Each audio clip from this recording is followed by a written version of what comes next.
तो जय हिंद साथियों, आज एसएससी जीडी का 7 मार्च का फर्स्ट शिफ्ट का एग्जाम खत्म हो गया। तो साथ ही इस वीडियो में हम लोग फर्स्ट शिफ्ट के सभी क्वेश्चन का एनालिसिस करेंगे। स्टूडेंट्स ने ऑलमोस्ट क्वेश्चन बता दिए हैं। जो साथ ही आज का लेवल देखा गया था वो थोड़ा सा हार्ड लेवल पूछा गया था। अभी तक फ्रेंड्स एसएससी जीडी का जितना भी एग्जाम हुआ था सभी का शिफ्ट जो है साथ ही काफ़ी ईजी देखने को मिला था, लेकिन कल का जो एग्जाम हुआ था और आज का जो एग्जाम हो रहा है थोड़ा सा उसका लेवल जो है हार्ड देखने को मिल रहा है। इसलिए फ्रेंड्स आप लोग का अगर एग्जाम नहीं हुआ है तो आप लोग सभी प्रश्नों को पढ़ के जाइएगा। अगर जिनका एग्जाम आज हो गया तो आप लोग अपने क्वेश्चन का मिलान कर लीजिएगा। जैसे क्वेश्चन पूछा गया था साथी कि वेद समाज की स्थापना कहाँ हुई थी और 2011 की जनगणना में कितने प्रश्न पूछे गए थे, सबसे पहला एशियाई गेम कब हुआ था, 2021 का दादा साहेब फाल्के पुरस्कार किसे मिला था, 12वीं पंचवर्षीय योजना का मुख्य उद्देश्य क्या था। इस टाइप के सभी क्वेश्चन पूछे गए थे। तो सभी क्वेश्चन को हम आपको क्रमवार बताने वाले हैं। आप लोग फ्रेंड्स सभी क्वेश्चन को देख के जरूर जाइएगा। तो आइए हम लोग बिना देरी के स्टार्ट करते हैं आज के पहले क्वेश्चन से।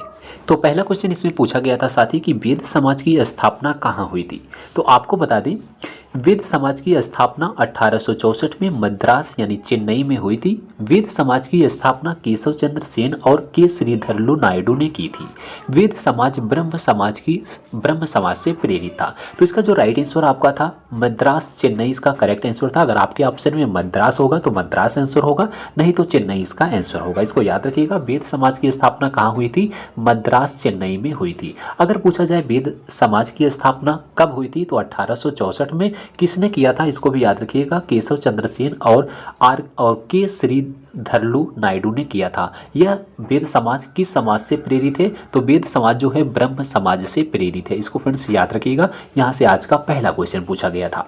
दूसरा क्वेश्चन पूछा गया था पोंगल किस राज्य का त्यौहार है। तो देखिए आपका जो है त्योहार से एक क्वेश्चन आया, पोंगल पूछा गया। पोंगल ऑलरेडी क्वेश्चन रिपीट हो गया है, एक क्वेश्चन आपका पूछा गया था। तो पोंगल किस राज्य का त्यौहार है, तो आप सबको पता होगा साथी तमिलनाडु का है। तो आपके ऑप्शन में तमिलनाडु दिया गया था। तो इसका करेक्ट आंसर जो भी कैंडिडेट तमिलनाडु चूज किए थे बिल्कुल करेक्ट था। इसके अलावा भी अगर फ्रेंड्स आपके ऑप्शन में तमिलनाडु ना हो तो याद रखिएगा पोंगल दक्षिण भारत के सबसे प्रमुख त्योहारों में से एक है।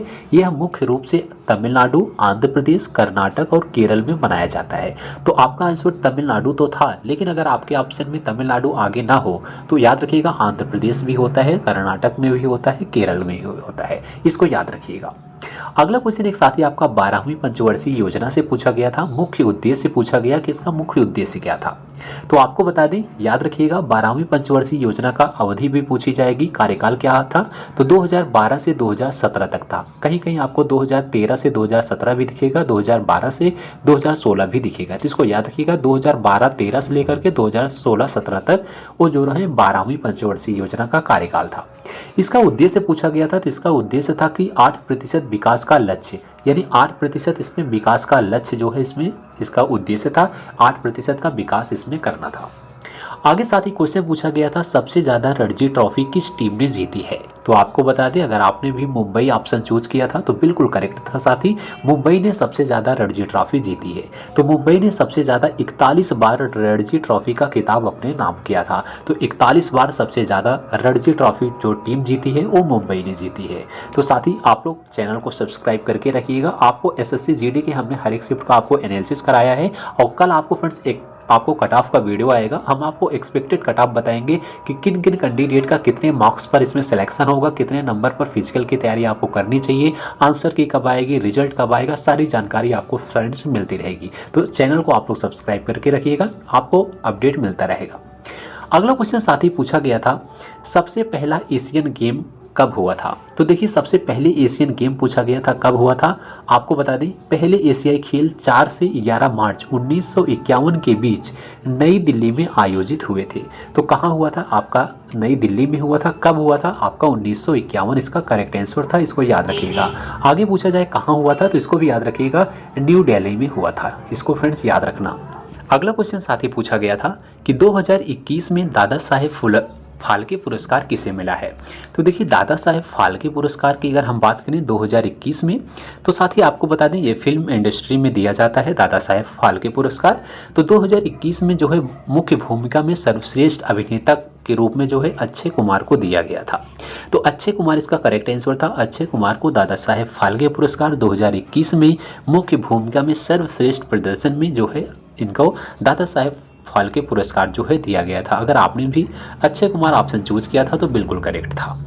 अगला क्वेश्चन साथी जो पूछा गया था, नया क्वेश्चन आपको देखने को मिला जनगणना से। हालांकि हर एक शिफ्ट में आपको क्वेश्चन देखने को मिला था, लेकिन इस टाइप का क्वेश्चन अभी ये जो है न्यू है, यानी न्यू क्वेश्चन आपको इस शिफ्ट में देखने को मिला कि 2011 की जनगणना में कितने प्रश्न पूछे गए थे। तो इस टाइप का अभी तो नया ही क्वेश्चन है। तो आप लोग को बता दें, अगर आपने 29 वाला ऑप्शन चूज किया था तो बिल्कुल सही है, क्योंकि 2011 की जनगणना में जनसंख्या गणना के दौरान 29 प्रश्न पूछे गए थे। तो 29 वाला आपके ऑप्शन में दिया गया था, इसका करेक्ट आंसर था। याद रखिएगा साथ ही, आगे क्वेश्चन रिपीट हो सकता है सेकंड, थर्ड, फोर्थ शिफ्ट के लिए। अगला एक क्वेश्चन साथी देखने को मिला कि समानता का अधिकार किस अनुच्छेद में है। तो आप सबको पता होगा साथी कि समानता का अधिकार जो है अनुच्छेद 14 में है, तो इसका अनुच्छेद 14 करेक्ट आंसर था। अगला एक क्वेश्चन पूछा गया था कि भारत की राजभाषा संविधान के किस भाग में है। तो देखिए, संविधान का भाग पूछा गया था कि जो राज्य की भाषा है वो संविधान के किस भाग में है। तो भारतीय संविधान के अनुच्छेद 343A के अनुसार हिंदी हमारे देश की राजभाषा है। तो आप सबको पता होगा हिंदी कौन सी भाषा है, राजभाषा है। तो यह किस अनुच्छेद में है, तो 343 में है। तो 343 इसका साथी करेक्ट आंसर था, इसको याद रखिएगा।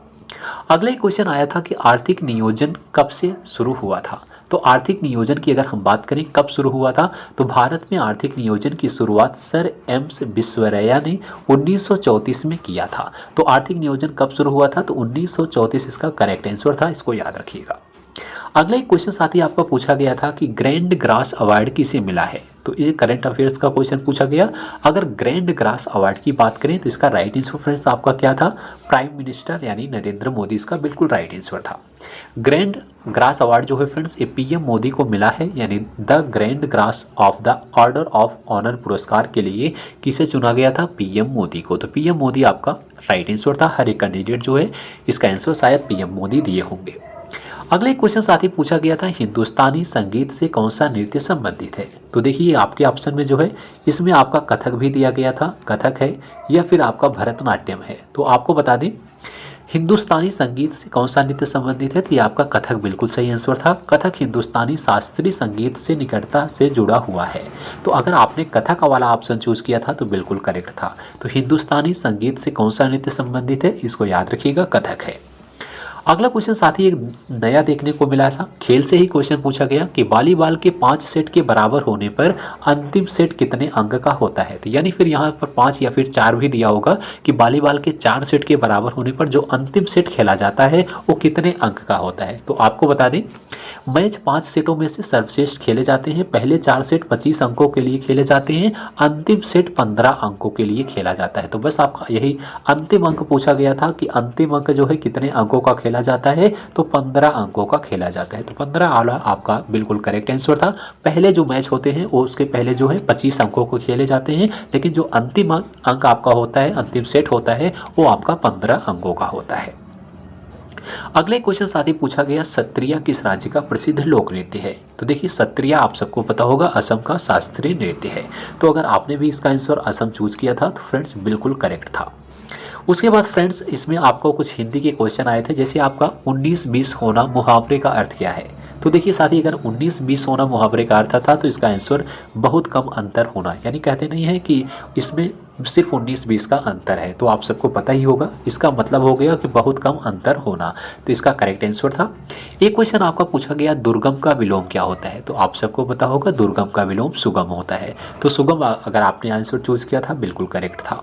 एक क्वेश्चन आपका तत्सम पूछा गया बनिया का तत्सम। तो देखिए बनिया का तत्सम क्या होता है, इसका तत्सम होता है वड़िज, यानी वड़िज मतलब होता है बनिया। तो बनिया का अगर आपके ऑप्शन में वड़िज दिया गया होगा तो इसका करेक्ट आंसर था। एक क्वेश्चन साथ ही आपका विवाह का शुद्ध वर्तनी पूछा गया था, यानी विवाह लिखा गया होगा आपको इस तरीके से कि विवाह का शुद्ध वर्तनी क्या होगा। इसमें आपका विवाह जो है शुद्ध लिखा जाता है इस तरीके से, आप लोग देख लीजिएगा, दोनों जो है वह रहता है, इसको ध्यान दीजिएगा। उसमें उसके बाद एक आपका स्वयं का शुद्ध वर्तनी पूछा गया कि स्वयं का शुद्ध वर्तनी क्या होता है। कहीं कहीं आपको स्वयं ऐसे भी देखने को मिलेगा या फिर आपको स्वयं सिर्फ ऐसे ही रहेगा आपको इस तरीके से। तो इसमें आपको ध्यान देना है, तो सिर्फ आपका जो स्वयं होता है वो स्व और यह पे अंक बिंदु होती है। इस तरीके से स्वयं वाला आपका ऑप्शन सही होगा। तो 2 शुद्ध वर्तनी से क्वेश्चन पूछे गए, एक आपका विवाह, एक आपका स्वयं। एक आपका तत्सम आया था बनिया, एक आपका दुर्गम विलोम आया था, आपका 19-20 मुहावरे का अर्थ आया था और एक आपका मुहावरा और दिया गया था, क्लियर नहीं हो पाया था। 5 आपके गद्यांश पूछे गए थे। इस टाइप के सभी क्वेश्चन आज पूछे गए थे। तो साथ ही जितने भी क्वेश्चन आज पूछे गए थे ऑलमोस्ट क्वेश्चन हमने आपको बता दिया। अगर इसके अलावा भी अगर आपको क्वेश्चन पता है तो कमेंट बॉक्स में ज़रूर बताइएगा। कौन कौन से क्वेश्चन आपके गलत हुए हैं कमेंट बॉक्स में मेंशन ज़रूर कीजिएगा। और आप इसी तरह से एसएससी जीडी की पल पल की अपडेट लेना चाहते हैं साथ ही चैनल को सब्सक्राइब कीजिएगा। मिलते हैं साथ ही अगली वीडियो में, तब तक के लिए जय हिंद जय भारत।